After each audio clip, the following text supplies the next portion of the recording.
45 రూపాయలు ఏదైతే పెట్రోల్ ఉందో 40 రూపాయలు వాస్తవ ధర, 65 రూపాయలు, 33 రూపాయలు నరేంద్ర మోడీ, 32 రూపాయలు కల్వకుంట్ల చంద్రశేఖరరావు గారు మన జేబులో చిల్లి పెడుతుండు.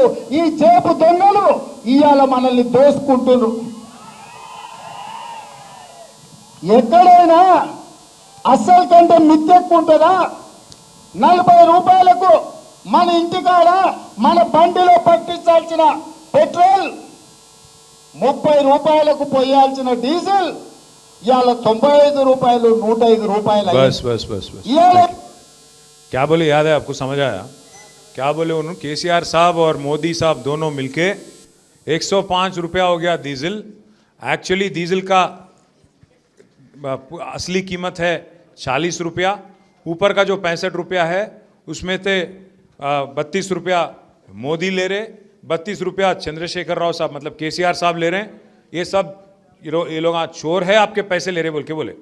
मैं पूछ रहा हूँ आपसे, 2 साल हो गए ना इनको आके, फिर ये 2 साल में कई को, फिर इनो कई को ले रहे, 32 को बढ़ा के 40 कई को ले रहे इनो। फिर अगर केसीआर साहब तब आपको, अगर आपके जेब काट रहे थे, इनो क्या कर रहे फिर अभी? तो